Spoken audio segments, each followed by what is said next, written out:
it's launching without something that so many people see as a core feature. Regardless of how much it's used, it's something that so many people have a collective memory of that contributes so much to the value of Halo, and obviously by extension, the value of Xbox. You know, for a live service game, it feels like it's lacking the live in there. Like, it seems that they're taking a very long time to put stuff out. Maybe even seeing that, he was probably like, okay, I need to jump in here, steer it now on the right course, because, you know, this just does not look good or anywhere near ready. How did they think there wouldn't be backlash for this system that's worse than every other game? Hello everyone, this is a bit of a change. This is Shredded Nerd. I'm here with... What a ghost. Oh, and me. Hello. I'm a person. I'm Leipoladen. How you doing? So basically, we've linked up for a discussion to figure out how Halo Infinite ended up the way it did, in terms of lacking the playlists, the limited customization, the greedy battle pass, the missing Forge and co-op, things like that. Everybody talks about what happened, about why some of these systems are bad, but we're looking into how it ended up that way. So, Leipoladen, why do you think Halo Infinite ended up that way? Just give a general summary. General summary? I think it was a mix between a complicated development that unfortunately had to suffer the repercussions of the community reaction to Halo 5, and just a general change of leadership that happened way too regularly by the sounds of it. Actually, can you elaborate on that point about Halo 5? Well, I mean, Halo 5 was... I mean, I don't know about you fellas, but it was kind of the jumping off point for me after a series of kind of games that didn't quite hit the mark. Like, I'm one of the minority that seemingly really enjoys Halo 4 for what it is, but I understand it had its issues. Yeah. And then the Master Chief Collection, I remember very vividly, was a big deal to me. Like, I was like 14 when it came out, along with the Xbox One. And I was like, I'm 14 years old. I'm gonna get a job. I'm gonna buy my own Xbox One just for the Master Chief Collection. And then, you know, I got the Master Chief Collection and the Xbox One, and the multiplayer doesn't damn work. So when Halo 5 comes out and it's not quite all there, you know, there's not the right amount of content, and the gameplay and the art style are kind of a departure from what we're used to. That's why it was a turn off for me, at least. Yeah, I'd say I agree. I've got to agree a lot with that, because I had quite a similar experience with 343, except for me, obviously it was Halo 4 that disappointed me. So that's probably our point of disagreement there, because for me, I was super hyped for Halo 4. You know, I remember that, what was it, that fake Gravemind image that leaked. Oh my gosh, Gravemind the worm thing. The worm thing just ripped off from the... But yeah, no, so I got to that, and then, you know, because my thought process was just like, you know, every other Halo game's been good, surely they've put it in charge of good people, but it just disappointed me, you know? Like, even back then, I knew there were like Call of Duty features, but I thought they might be able to... I was a kid. I wouldn't... Yeah. Didn't really have a very sophisticated, you know, critically approaching games and breaking them down. Yeah. So yeah, how about you, Ghost? Yeah, I think that's a big thing, you know, like with Halo 4, like 343 clearly went in the opposite direction that, you know, us Halo fans, you were, you know, used to with Halo 3, Halo 2. And I think they went more so in the way of like Halo Reach's gameplay, you know, like with the loadouts. And they kind of focused further onto that sort of stuff, because then they added like Ordnance, and it was like, no, what are you doing? You know what I mean? It was like, you're going way too far away from Halo's like actual fair arena style sandbox, you know? And like, if jumping to Halo 5, like, I think the multiplayer for Halo 5 is actually fantastic, but it just, again, it strays too far away from Halo's core identity. So then you've got a thing where it's like, okay, this is a great multiplayer, but is it a Halo multiplayer? And then it's like, ooh, not really, right? It is and it isn't, right? If that makes sense. Like, in terms of gunplay and shit, but yeah, for Halo Infinite, 343 had to make a massive, you know, 360, also like a 180, sorry, you know, to go back to the classic style, you know, classic art style. Yeah. Turn 360 degrees and walk away. No, they had to turn 343 degrees, so they went all the way around, partly, but then stopped about a quarter of the way. Yeah, they're like, okay, let's go this way now. Like, it actually describes the development very well, actually. That does. That's a very good analogy. The 343 degree turn. we kind of went on Yeah. a bit of a tangent there about our experience with Halo, but yeah, the backlash to Halo 5, that seems like it had a major effect, especially on the story. For sure. Like, I think we've already kind of I think we'll save the campaign talk for another yeah for another Yeah. issue focus on- potentially, yeah. because otherwise we'll be here all night. Agreed. And I've got to Yeah, see that's I've got to true. see Spider-Man tomorrow morning, so like we can't be here forever, lads. Oh my god, I can't wait for that. Yeah. Yeah. So, did you guys read that Bloomberg article? The one Jason Schreier. So he kind of went into kind of the background of Halo Infinite's basically development troubles. Well, I mean, it seems to frame Joe Staten as kind of like the savior of Infinite in a lot of The regards. Messiah. Like, I'm Oh, not this is- surprised at all because the band is awesome, but I am wondering how much of this is like unequivocal truth and how much of it is maybe, you know, bumped up for the Fluff. tabloids and sensationalized a bit. But if I can see that definitely being the case. Staten, first and foremost, is like a Halo veteran. As Marty O'Donnell would call him, he's one of the grizzled ancients. And having lived through the development for Halo 2, which was, you Was know, it Bungie before Halo? oh, well, yeah, true. And even like specifically for Halo 2 and how rough that game was and how much was cut. And then having to spend so much time in the Microsoft publishing team, which is all about, you know, presumably bureaucracy and corporate and killing your children as, what was it you who said that the other day? I in think the it was. call? I heard this from Sandy Peterson about cutting features, and I mean that's an inevitable part of producing every game. But I assume when you're in like a publishing team, you really have to nail down on that child. Yeah, child child killing. the Jesus cutting, Christ. basically cutting features. Because I mean, yeah, because I mean, Yeah. publishing is all about getting the game out there. So presumably, him Yeah. being in MS Publishing And would it's have. still important, but you know. Yeah. So I think he probably was brought on board partly due to the fact that he was so good at killing children. No, at cutting features from games and just like being very Being surgical. very editorial. Yes, Yeah, editorial and surgical about it. And I think that's why there's rumors Yeah. floating around that like 2/3 of Infinite's like campaign Yeah. and multiplayer got cut. Yeah. I think those How nuts. are very, very likely rumors. But another thing to note is like when you kind of lack the kind of when you lack a good production, when you lack producers, you kind of end up like Half-Life 3, for example. You don't release at all, right? Mm. You do that, so you need to have some degree of cutting features. But yeah, I can imagine how being a dev, it would be heartbreaking if you work on something for months and then like at the last minute just Scrap it. all out. Man, That would be heartbreaking, literally. it's a Oh my rough God. life.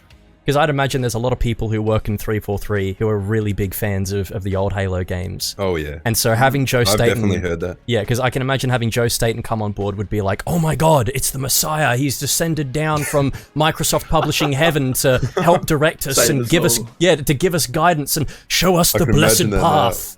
And then all of a sudden he's just sitting across from you at a corporate meeting saying, okay, I'm sorry, man, but you need to cut this. Like, I'd imagine that'd be pretty gut-wrenching for some of the devs there. Yeah, it's not factual, but it's probably looks fairly similar to what is factual. So apparently, according to the article at least, he was kind of almost the advocate for Halo to Microsoft. So it said he persuaded Microsoft leadership to give 343 as much time as they could. So he was basically one of the prime forces in pushing for that delay. Yeah, I think so. Like, I think also, like, you know, as you guys are saying, like, he's, you know, he basically, I think he did the story of Halo, if I'm correct in saying that. Like, Yeah. I can't remember exactly. Yeah, so, you know, He did, like, Halo's, cinematics on Halo 1 and like Halo 2 it's stories. his baby. And, like, that's, Yeah. so I think maybe even seeing that, he was probably like, okay, I need to jump in here, steer it now on the right course, because, you know, this just does not look good or anywhere near ready for a, you know, a holiday 2020 launch. So, yeah, he was, you know, the biggest person, I think, pushing for that delay. And I think everyone in hindsight, we're all like so thankful that we've gotten this delay. Seems like something he legitimately cares about Halo, you know, like you said, it's like his baby. That's right. It's really refreshing to think about that, you know, because I mean, even 343, like obviously there are devs that care about it. It's but not to say that 343 doesn't, but like Joe Yeah. Staten, you can you really can tell, you know, really tell. tell. No, and that's the big thing, you know. And I'm hoping he sticks on with 343 Industries for a while, you know, especially with the DLCs. But we'll wait and see, I guess, for that. But I want to specifically now focus on the multiplayer. So, oh lord, here we go. Yep. First of all, why were there only 3 playlists? Apparently, it was a strain on something. Yeah, Strain on the servers or- the engine couldn't handle it. Yeah, and yet they had it in the tech preview. Yeah, I know. I'm very confused about that because I feel like the whole point of the development of the Slipspace engine, not that it really is a new engine, was that part of it was supposed to be, I swear it was marketed somewhere, that they said to that it was... expand their engine's features. That's, Well, yeah, and make it so that it was easier to push out stuff without, you know, several builds and patch notes and whatever else. You can just put it out there, but it seems as though... yeah, quicker deployment, yeah. Well, yeah, I mean, I'll quote Sean W here, but, you know, for a live service game, it feels like it's lacking the live in there. Like, it seems that they're taking a very long time to put stuff out. Do you know what's funny? I heard from a lot of the background and kind of leaks of like Destiny and that's development. It's actually quite similar. Like they had an incredibly long, because like there's one like development tool. Apparently they'd have to leave it on overnight just for it to start up or just for it to render or something. Some of their tools in their, you know, development kit are just apparently, and this is all rumors, are just super old. And apparently the whole point of their kind of Slipspace engine upgrade, again, like you said, it was to upgrade the tools, but they haven't updated the tools. Yeah, they're still using Faber or whatever it's called. Yeah, Faber. I heard about Faber.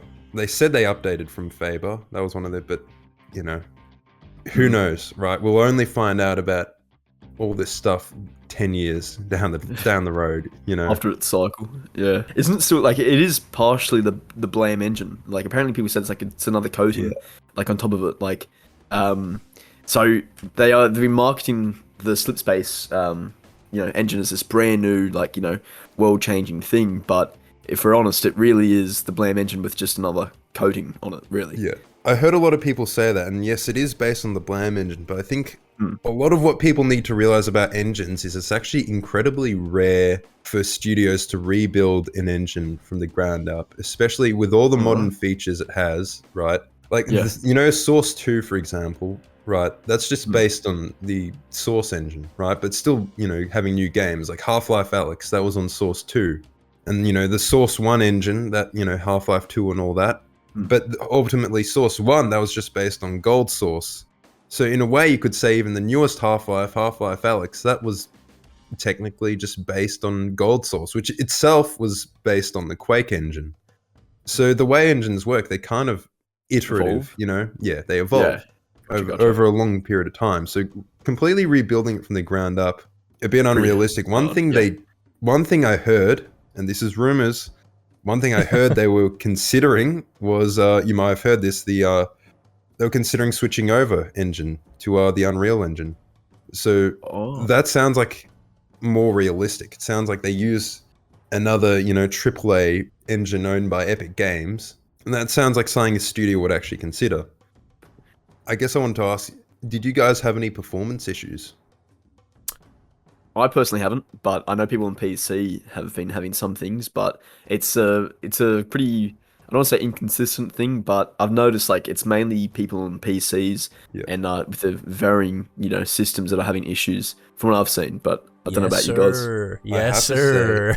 They've done an incredible job with the Xbox ports, even the Xbox One. Yeah. But yes, PC is questionable. What I wanted to cover specifically was, if you look at the details, compare it to other new games in terms of like maybe effects and stuff. Like, for example, look at the explosions. Compare that to the performance of other games. I would say Halo Infinite's not bad, but its performance isn't amazing. Basically, my point was, how did it end up this way? You know, the title of the video, how did it end up like that? I mean, it's... I think it was because they were spread so thin across having to cater to 3 different platforms now. Because, you know, historically, Halo has only really been for the Xbox, and then we've gotten our ports on PC like 3 years later, in the case of Combat Evolved and Halo 2, which was like the first Halo game I owned was Halo 2 for Vista. But, yeah, I know, rough place to start. But... I think that was part of the reason, and they obviously had to make some compromises for Xbox One. Like, I think that's just, I think that's undoubtable. Yeah. I mean, considering that the game runs at 30 frames per second, man, I feel bad for the poor people who have to play the game at 30 frames per second. That's like, it's like running on like torture now. Yeah, like CRT televisions, like the equivalent of that. It's awful. On a stone tablet. Yeah, you're carving away like but I think that was probably part of it, and to have to still cater to Xbox One. But PC requirements as well. Like, what was it? Was the last tech preview where they just could not get it working for 900 series graphics cards? It actually lends a lot of credence to the idea that they had those engine switches, right? There were the rumors about the engine switches that they changed to Unreal and then back to the classic engine, Slipspace now. Yeah. And that would actually explain a fair bit about, kind of the lacking in some effects and maybe the poor performance in certain scenarios. Like, again, it's not terrible, but it does have some holes. Let's say, we'll put it that way. It's a bit like a block of Swiss cheese. Like, you still got the cheese there, but damn, it do be holy. That's actually a good way of putting it. Food analogies, yes. Yes, because we all love Swiss cheese. We got to make a decision, I reckon. Do we think Halo Infinite should have been delayed? So for me, I'm going to say yes, and I've covered this in a video before. I think when you're launching without things like co-op, things like Forge, I think these things are like integral. These are associated with Halo so strongly in the public mind that to launch without them, it's like it's launching without something that so many people see as a core feature. Regardless of how much it's used, it's something that so many people have a collective memory of that contributes so much to the value of Halo, and obviously by extension of the value of Xbox. Lepa, what do you think? Oh, okay. Well, here we go. I also think that it probably would have been... Look, on the one hand, I am kind of glad that we got the game when we did, because if it was delayed, I would have lost my fucking mind. I mean, like, just starting not just from the perspective of a YouTuber who started their channel and has it based all around Halo, but... And, like a content drought 2.0 would have been awful, but I think just like having something to play, because 2021 has been butt-fuck boring for the most part. Like, between the virus that shall not be named and just a lack of good game releases, there has been so little to do this year. And without Halo, man, I would be bored out of my mind. This year just would have been a write-off. But in saying that, I do understand the value of a good custom games community and just a good, I mean, because that was the beauty of games like Halo 3 and Halo Reach and even Halo 4 to an extent and Halo 5, I guess, is that the community features like Forge and your theater and stuff gave birth to like sub communities under the main like community banner of Halo. Like the custom games players and forges really kept the longevity going for so long, because it was essentially like little like mini games that you could play within Halo to essentially keep it alive. And Theater as well has its own community of filmmakers with, machinima and stuff. So, and Theater as well is in a pretty dire state in this game, I will say. God. Yeah. So that's another topic. Yeah. I think that it write it down. Yeah, it should have... It should have probably been delayed again from a technical standpoint, but from a mental standpoint, I am glad that it's here now, despite being in the state that it's in. Yeah, so when I heard there was no playable elites, I immediately thought it just needed to get delayed straight away for, a shit ton of... No, I'm not one of those guys. No. So I am actually, this is going to be tied onto what, Label Island was saying there. However, I actually am glad it released. I don't think... this might be the exact same point that Label Island was saying. From a technical standpoint, yes, the game definitely needed more time in the oven. Small things like co-op that may be small to us, may be massive to some other people that, are core things in Halo that they are expecting from a Halo game at launch, right? But I think I actually would have gone nuts. I would have broken down. I know there are issues with the game, but I'm just thankful that it's released because it's something to look forward to. Yeah, for me, that's just how I feel. But definitely, I think more time than ever would have been great, but I'm just so thankful it has released because it's just something really fun and exciting to look forward to these days. And I'm also just thinking right now of like, going back playing the campaign again to collect everything, play it on Lasso and get the achievements. And, that thinking about that, it's really exciting to me. So I think the one biggest issue, the one big concern I had is how an incomplete launch would affect the population. Like, as we know with Halo 5, it had an incomplete launch, and I think most people would agree that it lost at least a chunk of its population due to just not having enough features at launch when most players would hop on and actually play. So I think that kind of very neatly segues to the next point.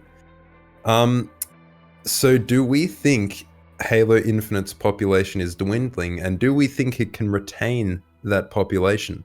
I think it's a little too soon to tell, but I will say that coming from a place of someone who did bail the hell out of Halo 5 really early on, because it was just, it was like someone promised me the world in a cardboard box, and then I opened it up and it was just like a cracker, like there was just really not much there. It's a cracker. Yeah, it's just pretty bare bones, man. Yeah. Who put a cracker in a cardboard? That's the strangest food analogy I've ever heard. Okay, I think I should stop with the food analogies now. Yeah. It was not a promising start. And as someone who really values like the customs community and the creative side of Halo, not having that there was pretty rough. Custom games and Forge were incredible when they were added later on down the line, but at first it was kind of rough, and it didn't really keep my interest after that. But I think the biggest advantage that Halo Infinite has is the fact that it is not only free to play, but on so many platforms now too, between PC and both generations of Xbox. But it is a very competitive scene for first-person shooters at the moment, like between Battlefield and Call of Duty. Recently the new... Yeah, was that say forget those two, mate? For a bit. But still, those are right at least for a year. They are as much as we will give them shit, they are still very popular. And the new Warzone map recently released, and the Vanguard integration with that is coming out. So there's a whole bunch of stuff that's Apex is going strong as ever. Yeah, Apex is still. Fortnite. Oh no. Look, there's a lot of games out there right now, like Fortnite, Apex, even Valorant. Like, people are still playing those games, but to keep people... So I'm just tying into what Leif was saying there.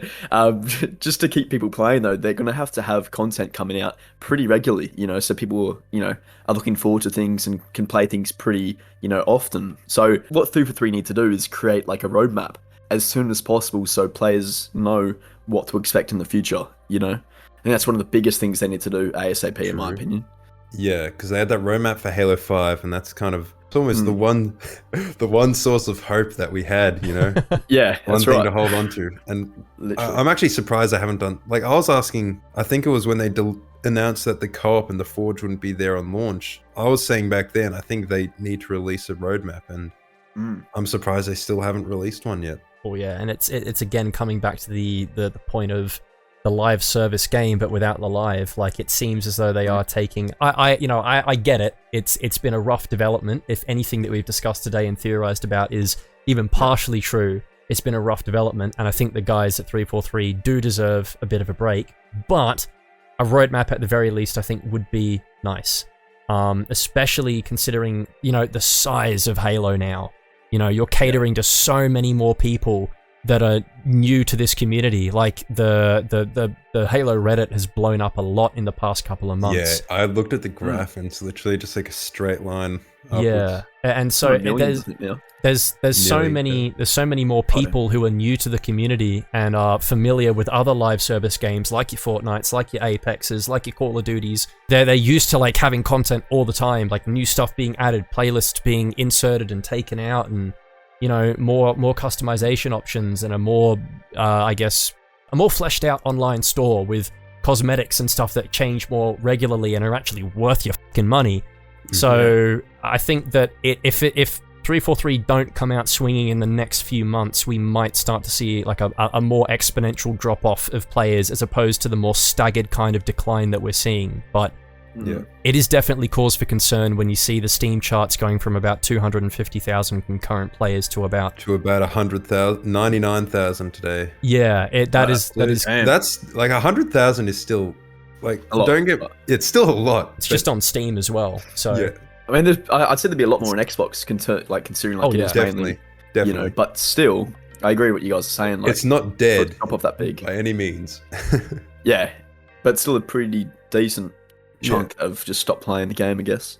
I feel like a lot of that is kind of a bump due to just like the hype. It's a lot of people coming from other games. Well, let's be real. It's people who want loadouts and who complain about high time to kill and who don't like vehicles and who You want mean- aim down sights on every weapon. you mean Shroud? Why can't I run? Yeah, literally. Yeah, no, that is kind of it's sad that we now live in a day and age where Halo is like not the norm for first person shooters, when like barely even 10 years ago it was like the gold standard, and it was what everyone was striving to be more like, and you know there was terms thrown around like the Halo killer, and now Halo's like the niche shooter. It's weird saying that, yeah. Yeah, and the thing is, Halo, it can make a comeback. Like, I don't think games really just become irrelevant because their formula doesn't matter in the modern age. Like, just look at Counter-Strike Go, right? Counter-Strike Source, if you don't know, it held on because of its server browser and because of all its modded game modes, right? And all the fun people had, like surfing and stuff. But the competitive scene for that wasn't really huge. And when CSGO launched, it kind of fizzled out, right? Well, it didn't even have big hype on launch. It got around like 50,000 players and slowly dwindled. But obviously, CSGO's made a massive comeback to over like 1 million players a day or something like that. So I think Halo, with the right handling, right, and enough experience on the PC platform, and obviously the Xbox as well, I think they can actually make a comeback. I think it can regain a lot of its lost population with enough effort over a long period of time. That's the thing, it's going to take a long period of time. But I think my biggest concern is if you look at, for example, CSGO, how one of the biggest jumps in players they had, aside from going free to play, was when they introduced loot boxes. Oh god. The crates in like, what was it, 2013, 2014, something like that. So I don't want it to, obviously, we don't want to go down that. No. But yeah, let's hope they just keep at it, and I think people will be more inclined to check it out if it's free. And I think that doesn't just apply at launch, that will apply over time if they keep supporting the game. But I think the support has to be better than it currently is, and respond faster to things for sure. Like, they can't. I mean, I know they've just released a campaign and they've done a great job with that, and they are going to have a holiday break for like a few weeks. But I think start of January, 2022, they need to hit the ground running. You know, get things out there, put content out there, put fixes out there. Get a really good anti-cheat out, because there are a lot of cheaters in this game right now. Yeah. I think that's a big thing coming up. That's really going to hit the game hard. It will, yeah. That's it's already hitting it now. A good anti-cheat is incredibly difficult. Like, if you look at every other AAA publisher, they all have problems.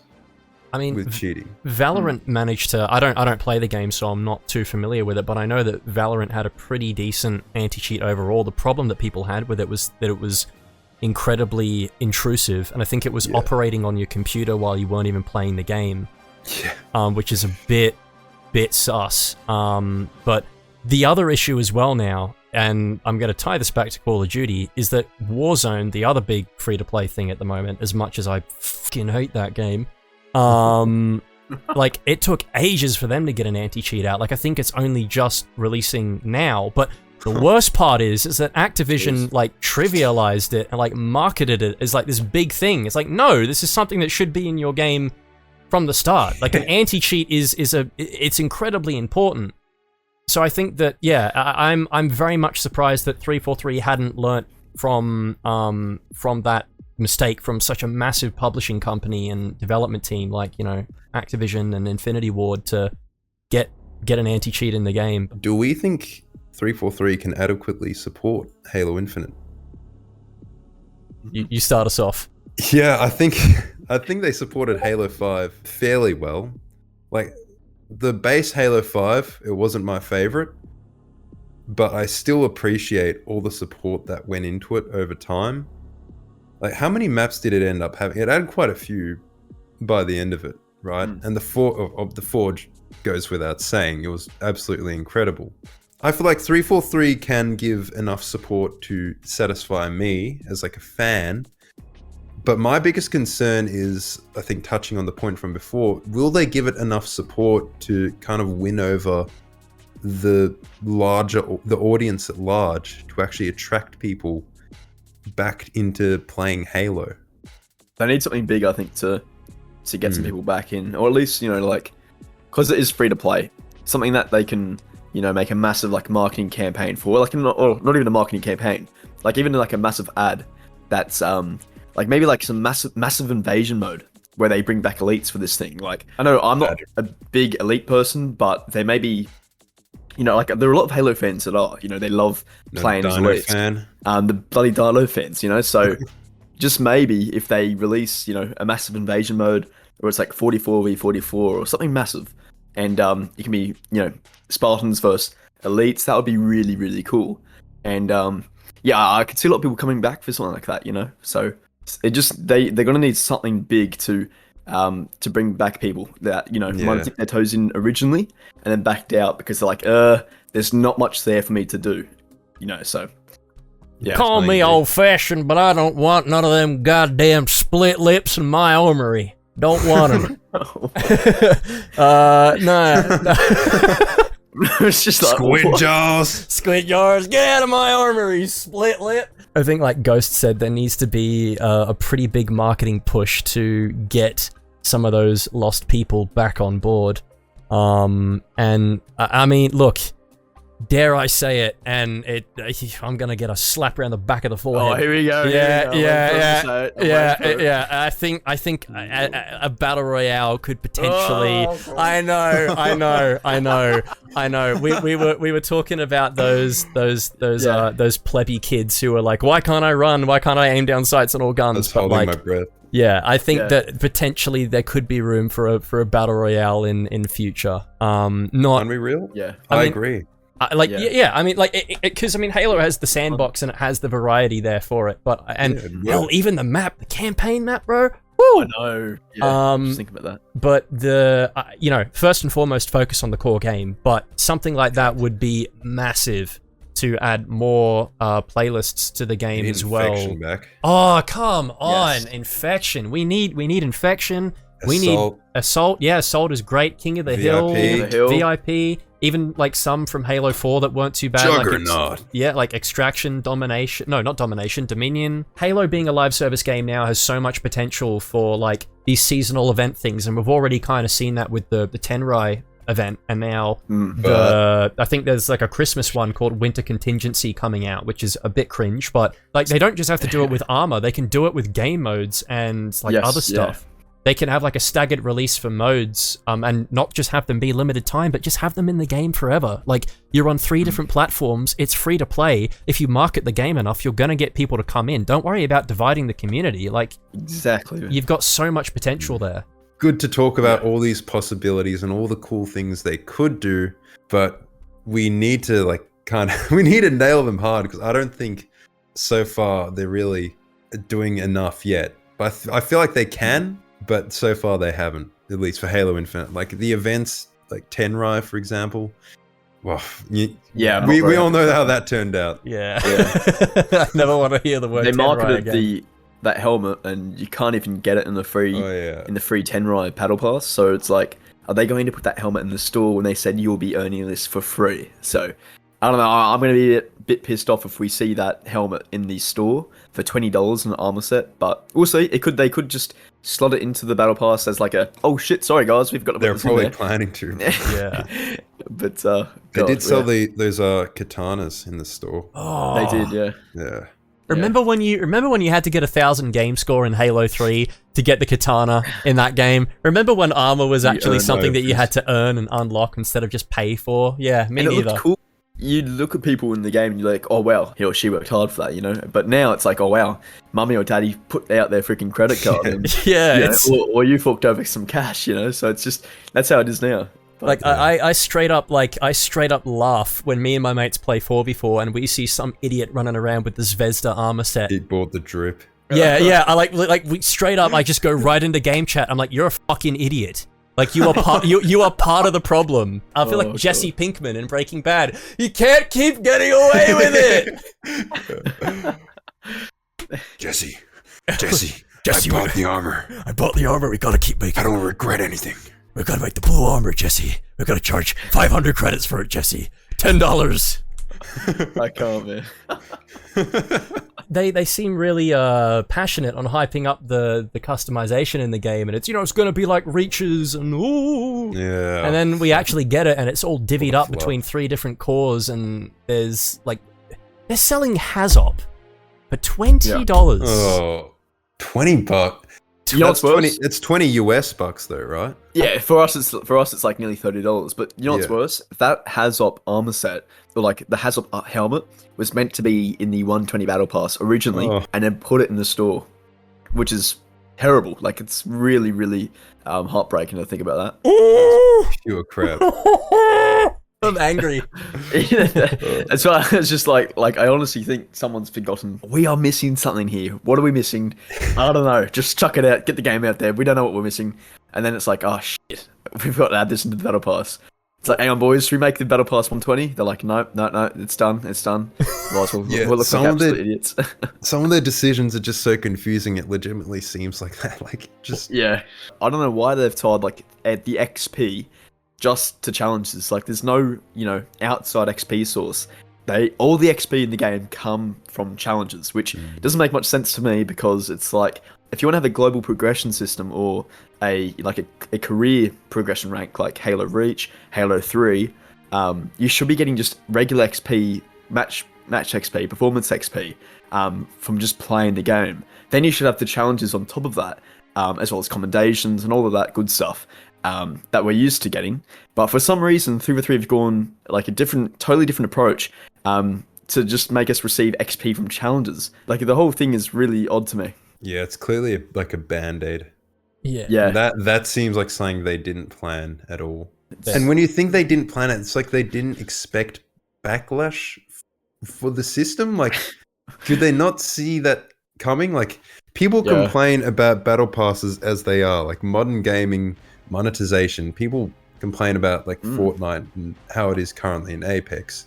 How did they think they could get away in specifically in Halo, a series where we've had like Halo Reach and some of the best customization in gaming history? How did they think there wouldn't be backlash for this system that's worse than every other game almost? Like, I think that there is some kind of like loop. There's like a gameplay challenge progression microtransaction loop that they have carefully and meticulously crafted that involves the challenges that we're just not quite seeing yet.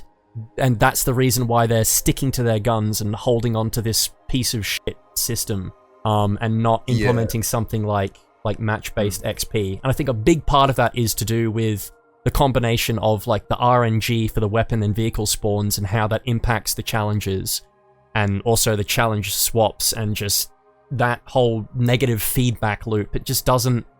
It feels like it's just there to wear you out and, artificially inflate the grind, of which there is already a very big grind in that game, let alone the RNG elements in it. They must have had some kind of loop planned out, right? But here's the thing, even though they're experts, even though they have all this funding and money, that doesn't guarantee that they know what's up. Even though they have all these statistics to, theoretically know what people want, look at their actual track record, right? They got MCC, Halo 4, and Halo 5. So I think even with all the funding, even with all the knowledge they have, I still think they can just make misjudgments. And I think this progression system was just a gross misjudgment. Even with their expertise and even with the funding, you can't buy heart. I don't know how to put it. You can't buy heart and soul and what goes into making a good progression system, Yeah. Anyway, guys, I think we need to wrap it up at some point. So to cap it off, let's get some closing thoughts. How do we think Halo Infinite turned out the way it did? And do you reckon Halo Infinite can make a comeback? Well, like I said, it's like a block of Swiss cheese, you know? The cheese is there. Like the good stuff is there. But the problem is that Holy cheese. yeah, that some idiot decided, hey, let's drill some holes in that. And they did. And unfortunately there's a fair chunk missing out there. And we're not quite getting, you know, the full block of cheese that we might be used to continue with the god-awful food analogies. But we are very close, all right? 343, if you're listening, you're not, but you got to get some spackle, like some Selly's like bog, and stick it in the holes of that cheese and scrape it down and give it a nice sanding and a new coat of paint, and you've got yourself a really, like, not just a good as it currently stands, but like a great game on the horizon. As to how it ended up the way it did, just people coming at a perfectly good block of cheese with some drills. That's what happened. Yeah. They definitely know what Sally's bog is. Yes, absolutely. Go to Home Depot, you'll find it. I don't think I can top that analogy. Because that was pretty full on. Cracker in a box. Pretty much. That was the highlight, I think. That was Yeah, that was. I think, like as Laper's saying there, really, like, you know, I think the game to its core is fantastic. It's just the missing pieces right now that are holding the game back, in my opinion. That, you know, like Halo Infinite is at a point where if those things get fixed quickly, like this game can easily rise to the top, in my opinion. It's just those small little things, you know, like the store, the customization stuff, and also the performance issues, all that sort of stuff that we spoke about in this video, that are holding the game back a little bit, right? And if 343 can quickly address them, you know, that will just help the longevity of this game and also retain the population, which is going to be such an important thing for 343 going forward. So how did that end like this? Some fucking bullshit went down, I think, up top, you know, like in terms of something happened and it's kind of like spiraled its way through 343. But the core game, as I said, the core game is fantastic. I'm a big fan of the game itself. So for me, I'd say it ended up the way it did because ultimately in every development, in every game, greed is going to be a factor at some point. And it happened with Bungie games, and Bungie's games weren't perfect. Like ODST was good, but basically just a campaign and firefight for full price and repackaging Halo 3. So it's inevitable that the developers are going to be out of tune. I think for Halo Infinite, at least in terms of the gameplay and the design, 343 was less out of tune than they have been in the past. And look, we can't expect them to nail it, but we really should expect a good product. And it should ultimately, I think Halo should stand out. It should be better than the rest of the market. You know, Halo's always been a good value proposition. The monetization in Halo shouldn't be worse than gacha mobile games. It shouldn't be, certainly not worse than Apex and Fortnite and every other popular shooter. And I assume there would have been people at 343 who, you know, would have voiced their concern. But in the end, I think what the ruling ideology regarding the monetization, the one that won out in the end, obviously they made the wrong choice. Anyway, I'd like to thank you all for coming on. I think this was a great chat. I think it's been very interesting. Yeah, it's been great. It's been fun. Yeah, no, a lot of fun. So in terms of the socials, make sure you check out Laper Line on YouTube and make sure you check out Footed Ghost on YouTube. You wouldn't, you're way scared. Too scared. Cheers, guys. So anyway, thank you so much for watching, and make sure you subscribe as well to Shredded Nerd. Thank you all for watching, and goodbye.